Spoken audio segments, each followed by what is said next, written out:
Most handbag makers are underpricing their craft.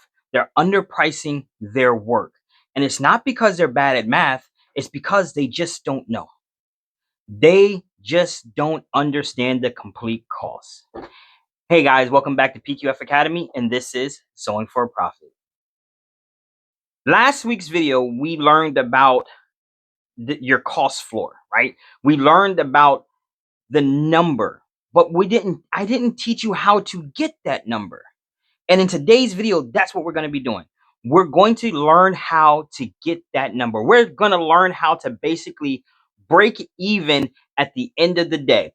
This video is not about profit. It's not about margins. It's just about getting the actual price of how much it costs for you to make the bag that you are making.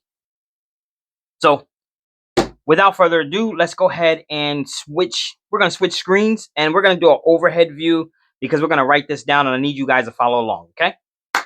So what I want you guys to do, I want you to grab a bag. Grab any bag that you want. Matter of fact, I'll even do it also. So I'm going to grab this bag. This is one of the bags that we've made, okay? Now, what I want you to do, I want you to look at this bag. Look at the bag that you have in your hand. I want you to look inside, look at the interfacing, look at the exterior, look at the hardware, look at everything that went into making this bag. Okay, now that we know everything that went into making this bag, what we have to do is figure out the cost of this bag. And the way that we're going to do this, we're going to now set this bag off to the side. We're going to grab a piece of paper. All right, grab a piece of paper and let's start jotting things down. One thing we have to know is how much did we spend on the exterior fabric? We typically know that our exterior fabrics, majority of the times, come in a yard.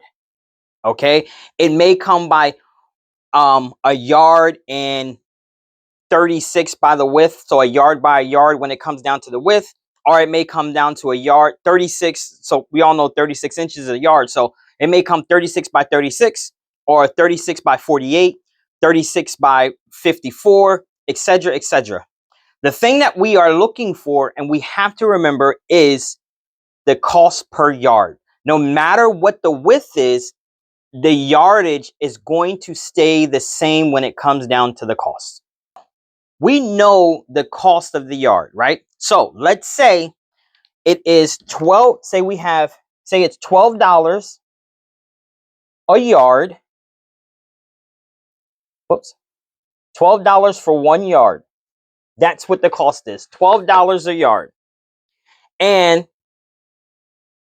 to make our bag, we used 18 inches. Now, no matter what inches you use, you're still going to do the same equation. No matter if you use 12 inches, 30 inches, 20 inches, 25 inches to make this bag, you're going to use the equation no matter what. So I'm going to use 18 inches. So 18 inches is what I use to make the bag. And this is the exterior. So what I would now do is take 18, divide that by the actual full yardage, which is 36 inches. So 36 inches divided by 18 inches divided by 36 is half a yard basically. So 0.5. Now, what I would do with this number is take this number, the 0.5, and I'm going to times that by 12. And this number gets me how much money I spent to make this bag. So once again, if I use 20 inches, 25, 30, heck, if I use 35.5 inches, I would do the same equation. Now, if you do 35.5 inches, you don't really have to be too precise, you can just say you use the whole yard. But just for example, that's what I would do.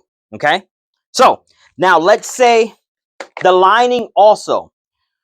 Let's just hypothetically speaking, for the sake of time, the lining is, you use the same equation when it comes down to the lining or any type of interfacing that you're using. So let's just say for this bag, we didn't use any interfacing. We didn't use any interfacing, but my lining, I use lining on the inside. So let's just say I use no interfacing for this. But if you use interfacing for your bag, you would do the same equation. But since I didn't use interfacing, and for the sake of math, I'm going to say that the lining fabric is the exact same inches that I use, which I didn't. All right. But just for the sake of argument, sake of math, I'm going to say it's also $6. So my exterior is $6 that I use. And then my lining is $6 that I use. Now, even if I would also calculate this also. So how much of this did I use? But for the sake of time and sake of math, we're not going to do that. But it would be the same type of equation no matter what. So if I'm using a different strap, a different color strap, or a different color anywhere, any and everything I use to make this bag, that's what I'm going to put in. Okay. Now, as you can see, we have hardware. So you're also going to calculate that. Now, I have used some O-rings. Now, most of the times, depending on where you get your O-rings or your D-rings or your class, it actually tells you how much you're paying per item. So this would say I paid 50 cents per item per O-ring. So what I would do is 50 cents. So 50, a dollar, and let's just say 50 cents, a dollar. Let's just say this was a dollar, and this was another 50 cents right here. So I have $3.50 right here just in hardware. $3.50. And that's just in hardware right there. Now, that's everything that it took for me to produce this bag. So what I'm going to do, I would add this up. 0, 5, so 12, $15.50 is what it took for me to make this bag. Okay. Just to make this bag is $15.50 to make this bag. In materials, I paid $15.50 in materials. One thing you have to do, and what some people don't do, is you have to make sure you calculate your time. So let's just say this bag took me 2 hours to make. It's completely up to you how much you're going to pay yourself. You can pay yourself a minimum wage. Excuse me. You can pay yourself a minimum wage. You can pay yourself $10 an hour. You can pay yourself a livable wage wherever you decide to look, wherever you decide to stay. You can also go to the Department of Labor and Statistics and pay yourself a seamstress wage of what's the average. You can actually Google this, I should say. Go on and say, hey, what's the average sewer or seamstress get paid per hour? You can do it that way, depending on however you want. Or if you want, me personally, I pay myself $25 an hour. And how I came up with that number is because I believe my time is worth $25 an hour. That's what, $25 an hour. I believe it's worth $52,000 a year. That's what I believe my time is worth at the moment. So what I would do from now, when you calculate your time, you are going to calculate from the moment you touch fabric. From the moment you grab that fabric and you spread it out and you put your pattern down, you cutting out, you're ironing. Any and every time you are doing something with your fabric, every time you're doing something with the fabric, you are calculating that. That timer is rolling. If you guys remember, if you've been here, the second video is I'm actually showing you guys how to calculate your time. So you can actually go back and watch that. It's the very, very second video that we ever done. It shows you how to do that. So let's say this bag took 2 hours to make. So it took me 2 hours to make this. I pay myself $25 an hour. So 2 times 25 is $50. So I'll add this up. 0, 5, 5, 65. So my break even cost for this bag is $65.50. Now, one thing that this doesn't have in it is if I use a bag tag. Like I have a tag that's in front of my bag. I use that. So I calculate that. If I put one on the inside, if I put a tag on the inside, I'll calculate that. Any and everything that goes into your bag is what you're going to calculate. I don't have those tags on this because these are a product bag. These are not, well, these are not products bags. These are, I guess, work bags, bags that we've made, and I haven't put any of my logos on it or any of my tags on the inside because these are not bags that I'm selling. So that's why that's not calculated, but you would calculate that also. So as of right now, we're at $65.50. Another thing that you can add on is thread. Me personally, I only add $1 when it comes down to thread, because majority of times your thread is what, like, my thread is like $3.40 from the thread I get. I'm not gonna take the time to calculate all that. So I just add $1. So that changes this. So that would be, so actually we're looking at $66.50 is my break even cost for that bag. $66.50. You can sell the bag as is right now for $66.50, and you will not lose a profit. I mean, you will not lose any money, basically. You won't gain a profit, but you won't lose any money. Here's sometimes something people forget about also. We forget about shipping and handling.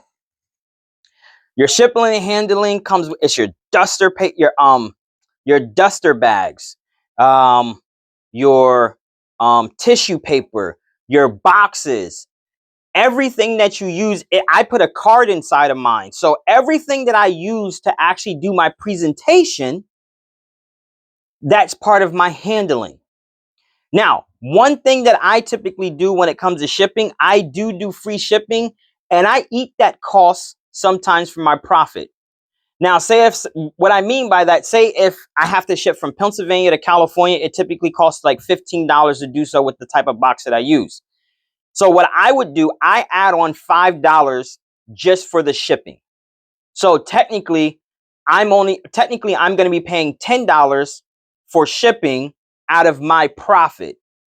And I eat that cost. And it's okay if you decide you want to do that. Or if you want, you can add the whole $15 on to your price if you want to. That's completely up to you. So, but I eat the cost. So it's $5 for, for add-on for shipping. And I know my number when it comes to my handling. My handling is actually $5 also. So I will add this up. Once again, we're always adding. What's 10, 16, carry the 1, $76. We are at $76. This is with shipping. This is with handling. This is your, basically, this is your floor. This is how much you're going to get paid.